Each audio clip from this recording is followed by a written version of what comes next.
visit Peru soon.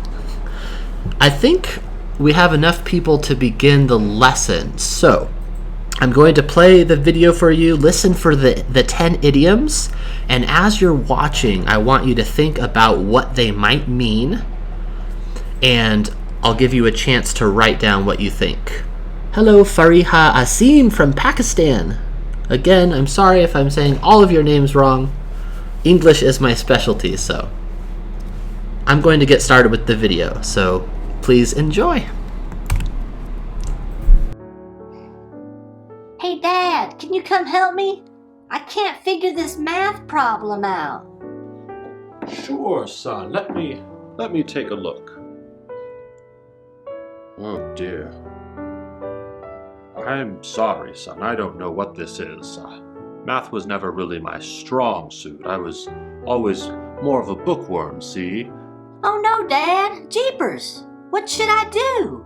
Oh, I wouldn't worry about it, son. Why don't you watch that YouTube math teacher you like so much? YouTube math teachers are the best. I'm sure you'll pass your exam with flying colors, my boy. Okay, I will. I was worried I might bomb for a minute there, but you're right. YouTube teachers are the future. Just make sure you don't do too well, my boy. We wouldn't want your classmates thinking you're the teacher's pet now, would we? Oh, Dad!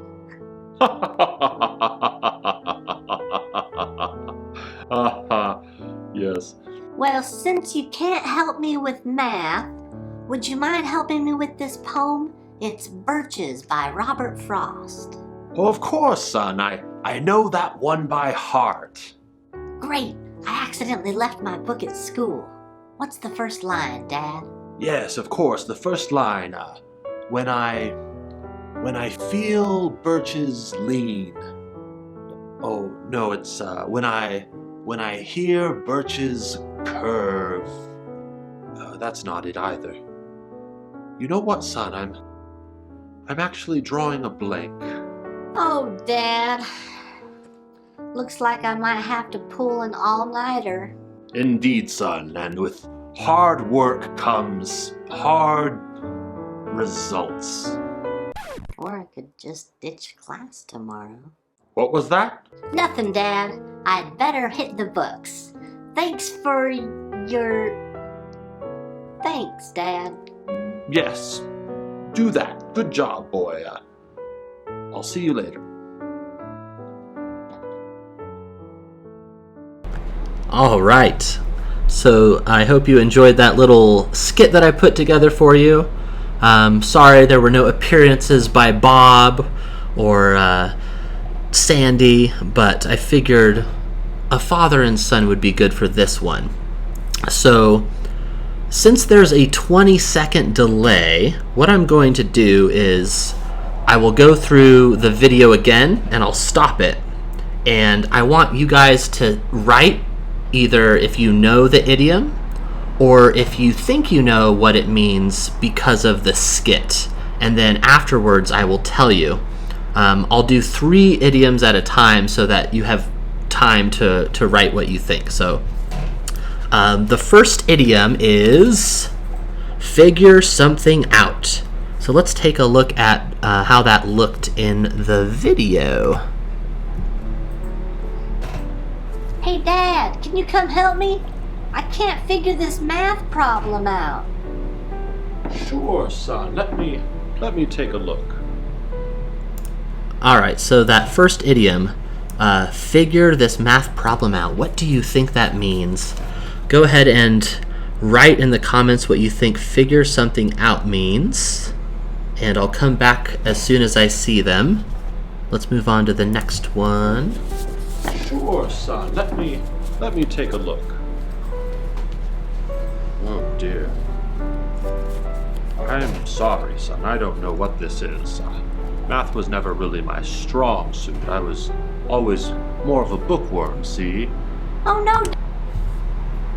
All right, and then we have bookworm. So our second idiom is bookworm.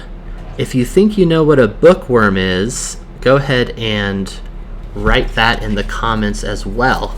And I'm actually going to go back to the first one because it looks like I'm starting to get some answers here. Oh, but by the way, did you notice math was never really my strong suit?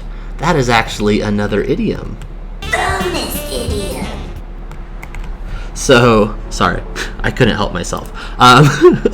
Yeah, so a strong suit, in case you're wondering, your strong suit is something that you're really good at, or even something that you're the best at. So in school, your strong suit would be the subject that you're most comfortable with. And I would say that my strong suit was certainly English in school. Now let's get back to that first idiom. So we had figure something out, and I do see Carla Cross said solve something, and Diane said to know more about it. Anna Velasquez Rimac, hello Anna. She said understand. Yes, you are all correct. So good job. To figure something out is to solve something, to learn about something, to come to understand something. All right, and then moving on to bookworm, it looks like we do have an answer from Vanessa. She says someone who enjoys reading. Yes, absolutely. So good job, Vanessa. Yeah, a bookworm. That's an interesting one because if you know what a worm is, it's this little bug that moves around like so. And I always imagine the worm sort of crawling in the pages when I think of a bookworm. But for whatever reason, it means someone who enjoys reading very much. Carla Cross says a literate person, a person that is always reading books and learning. I think that is a bookworm. Carla, you're correct. Good job. Let's move on to the next ones here.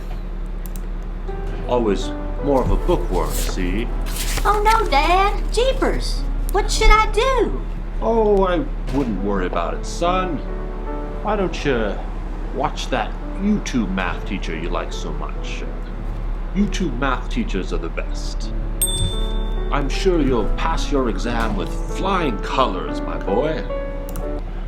Okay, so this next one is interesting. What do you think it means to pass an exam or to pass a quiz with flying colors? That's right, flying colors. Go ahead and write your guess in the comments, and I'll come back to you once I see them. Next up we have bomb. Let's take a look at that one. Okay, I will. I was worried I might bomb for a minute there, but you're right. YouTube teachers are the future. Just make sure you don't do too well, my boy. We wouldn't want your classmates thinking you're the teacher's pet now, would we? Whoops, I went a little too far. Sorry, I was looking in the comments. El Faisi Yasin, could you please not post links to your video during my video? That is quite rude. So, the sun says, okay, I will. I was worried I might bomb for a minute there. So, in this context, what do you think bomb means? You might know the literal meaning of bomb is something that causes a big explosion. Usually not good. So what do you think bomb means? Alright, and it looks like we can go back to pass with flying colors. Carla Cross says you'll get good grades easily. That's fairly close, yeah. Easily, yeah. You know what, Carla? Yes. If you pass with flying colors, it means not only did you pass the exam or pass the quiz, but you did really, really well. So if you're familiar with percentages, an A in the United States is typically 90%. So if you pass with an A, that's really good, but it's still not flying colors. If you pass with flying colors, you get 98, 99, even 100%. Maybe you even get some extra points and you get over 100% from extra credit. So that is to pass with flying colors. Vanessa says to bomb is to fail miserably. Yes, that is correct. If you bomb a test, it is the opposite of passing with flying colors. It means you did not pass at all. You did not just do poorly, but you did really poorly. Maybe you got 30% or 20%. So, well done. Thank you, El Fasi. I appreciate it. If you want to send me a message about your YouTube channel, feel free to do that sometime, and I'd be happy to take a look. Let's move on to the next ones. So coming up we have Teacher's Pet. Some of you may know this one already. Teacher's Pet. But you're right. YouTube teachers are the future. Just make sure you don't do too well, my boy. We wouldn't want your classmates thinking you're the teacher's pet now, would we? Alright, so there we have it. The teacher's pet. What do you think that means? The father is saying you wouldn't want your classmates thinking you're the teacher's pet now, would we? And I do see that Angeli Montoya said pass the exam easily for flying colors. That was correct. Let me take a minute to go back and see if I missed saying hello to anyone. Oh, Vinyad Kumar Veterati. I have no idea how to say her name. I'm so sorry. Hello, and thank you for being here. Rostam Satif, hello, from Algeria. And Rana from Pakistan, hello, hello, hello. All right, and Carla Cross is already answering. The teacher's pet is the teacher's favorite student. So that could be the definition. That's certainly one interpretation of it.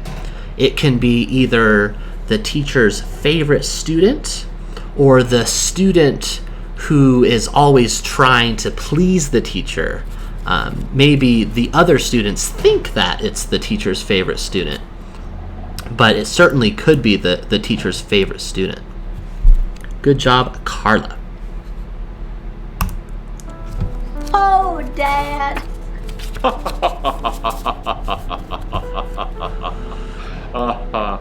Yes. Well, since you can't help me with math, would you mind helping me with this poem? It's Birches by Robert Frost. Oh, of course, son. I know that. I know that one by heart. All right, so the son is now asking if Dad can help with a poem. That's a good poem, by the way, Birches by Robert Frost. I recommend it. But Dad here is saying, oh yes, I can help you. I know it by heart. I know it by heart. If you know this idiom, or if you think you know this idiom from the context of the video, please write your answer in the comments, and I'll come back to you in a moment here. I also want to let you know that after this little lesson, I'm going to be doing some Q&A, which means questions and answers. So at that point, you will be able to ask any questions you have for me, either about the lesson, about my teaching channel, about me. Really anything is on the table. And on the table is also an idiom. Bonus idiom. Sorry, couldn't help myself again. Now I'm lost. Oh my goodness. So yeah, if something is on the table, it means it is an option. It is something that you can do. All right, where were we? I think we were on... Oh yes, know that one by heart. And Kimberly says it means he knows him very well. Yes, it means that he knows the poem not just very well. El Faisi Yassin is saying the same thing, knows it very well. Carla Cross, I know that completely without any problem. I know it by memory. Yeah, so good job to Kimberly, El Faisi, and Carla. You are correct. And it actually does mean not only do you know it very well, but you know every word of it. So if you know a poem by heart, you can say the poem aloud without having to read it at all, which is very impressive. Oh yeah, but the reason I was telling you that I'm doing Q&A, questions and answers, after this is that I want you to start thinking about your questions, and I will have you type them shortly before the lesson ends, since we do have a 20 to 30 second delay here. Hello, Aftab Khan from Pakistan. Nice to see you, sir. And hello, Mohammed from Morocco. I'm happy to see you guys. All right, next one. Draw a blank. Draw a blank. By heart. Great. I accidentally left my book at school. What's the first line, Dad? Yes, of course. The first line. When I feel birches lean. Oh no, it's when I hear birches curve. That's not it either. You know what, son? I'm actually drawing a blank. All right, so the next one is to draw a blank. What do you think draw a blank means based on what you just saw? And if you do know this one, I actually don't want you to write it in the comments. I want to give everyone else a chance to guess based on the video, because I think you can figure it out based on the video. The father said that he knew the poem by heart, and yet when he went to say the poem aloud, he could not think of the words, and now he says he is drawing a blank. What could that mean? Hello, Kimberly from Colombia. Hello, Kimberly. Heba. Hello, Heba. I don't know if I said hello to you yet. I don't know how to say the rest of your name. I'm so sorry. Thank you for calling me a great teacher. You're very sweet. Hello, Natalia Garcia from Argentina. And it looks like you're next to someone there. Hello to that person as well if you're watching in your picture. Vanessa says not remember or to forget what you think you know is to draw a blank. That's fairly close. I would agree with that in part. Carla Cross says inventing the sentence. He is creating it because he forgot it. Yeah, so I feel like both of you are pretty close. That's certainly a way to explain drawing a blank. So when you draw a blank, it is when you think you know something, or you do know something, but the moment you go to say it, it's like someone stole it. It's gone. And I don't know if you're familiar with playing cards, but when you pick up a card, when you're playing a game of cards, you draw a card. So the way I always remember it is you go to find something that you know, and then you draw it, and uh-oh, my card is blank. There's nothing there. So that's a good way to remember that one. Felix says the idea isn't clear. Clearly, I think you mean the idea isn't clear. Yeah, the idea certainly isn't clear if you can't remember it. So good job as well, Felix. All right, next up we have pull an all-nighter. Pull an all-nighter. Let's see what happens in the video for this one. Go ahead and write if you think you know what it means. Oh, Dad. Looks like I might have to pull an all-nighter. Indeed, son, and with hard work. All right, yeah, so he says, it looks like I might have to pull an all-nighter. What do you think that means? Oh, Heba says that my pronunciation is very clear. Thank you, Heba. I appreciate that. That's important to me. So, yeah, pull an all-nighter. So, remember, his dad just drew a blank. He did not know the poem, and he can't help his son with the poem. And now the son is worried that he has to pull an all-nighter. What could that mean, to pull an all-nighter? This one is a little bit more difficult based on the context. So I'm going to go to the next one, and I will see if you guys can come up with the answer, but I'll come right back to it. All right.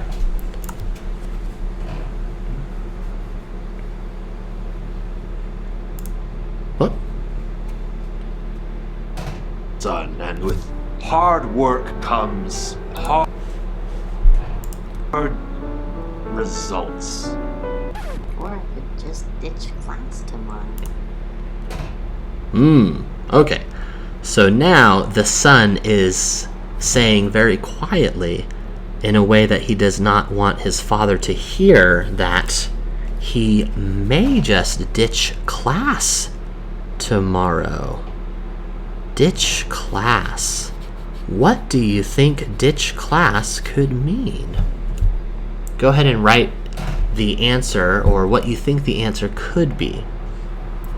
And it looks like, as I anticipated, some of you are having a little bit of trouble with pulling an all-nighter. And don't feel bad, that is to be expected. This one would require better context in the video to explain, but basically, if you pull an all-nighter, it means you stay up all night doing something.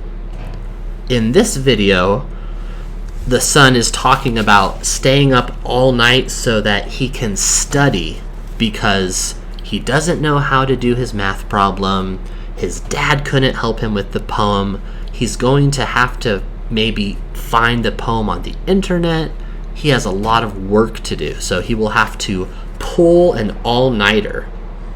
And you may recognize that beginning pull.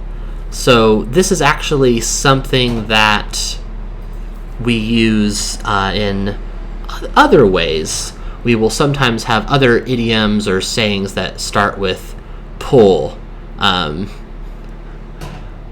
trying to think of a good example, but I'm drawing a blank right now about about some different things that we can pull. Okay, here's another example.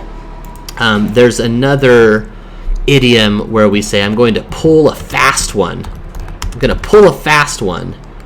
And this means you're going to do something that no one was expecting, and it's usually not a good thing. So that's one example, but I'm sure if a lot of you look into different idioms that start with pull, you'll see that we actually use pull in a way that almost means do. I'm going to do this thing. I'm going to pull whatever. So again, that's pull an all-nighter. And it doesn't just have to apply to studying. If you're having a really fun party and everyone stays up all night, you could actually say, we pulled an all-nighter last night. It was wonderful. So there's another example for you. And I am getting some feedback about ditch class. Mohammed says missed. I think he means missed the class. Yes, if you ditch class, you did miss the class. And if you ditch class, it means that you miss the class on purpose. You don't go to class when you are supposed to. It is a bad thing to do. You will get in trouble. Don't do it. All right, let's see. How many do we have left here? We have one more left. So the last one is going to be hit the books. So write down what you think the answer might be for hit the books. And I also want you to start asking questions for our Q&A because there's a delay, and I will start answering your questions when I see them. So if you know the answer for hit the books, go ahead. If you have a question for me, now is the time to write your question. What was that? Nothing, Dad. I'd better hit the books. Thanks. Okay, so he says, nothing, Dad, I'd better hit the books. So he told his dad he's going to pull an all-nighter because he has a lot of studying to do. He has to stay up all night. He has to find the poem Birches by Robert Frost, which I do recommend. And he has to figure out that math problem. He has to watch his favorite YouTube math teacher so he can figure it out. So now he says he had better hit the books. What does that mean, to hit the books? Carla Cross says, hit the books. Read the book to get information to know. Yeah, I would say so. So hitting the books simply means studying. And although you might study with your books from school, you could say that you're going to hit the books and not actually have any books. As long as you are studying something, we can use the idiom hit the books. And this is actually another one of those idioms that starts with something that we start a lot of idioms with. So we hit many things when we do them or when we go to them. Another example would be hit the gym. I'm gonna hit the gym. The gym is where we exercise, where we get strong.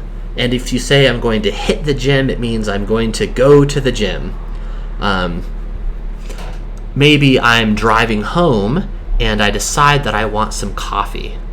And I ask my wife, I say, honey, would you like me to pick up some coffee? I'm gonna hit the coffee spot on the way home. That means I'm going to stop by the coffee shop before I come home. So we can use hit for a number of idioms as well. And please do be asking questions for our Q&A. I can't see any of them yet, so hopefully they're coming. Kimberly says he is going to study hard. Yes, that is correct. That is hitting the books. Felix says hit the book could be to obtain the best information. Yes, Felix. Obtaining that information, studying. That is correct. So, I believe that is the end of our video. I'll let it finish one more time since I'm still waiting for questions here. Hopefully I get some questions in a moment. Otherwise I'll have to leave you. But let's see. For your thanks, Dad. Yes, do that. Good job, boy. I'll see you later.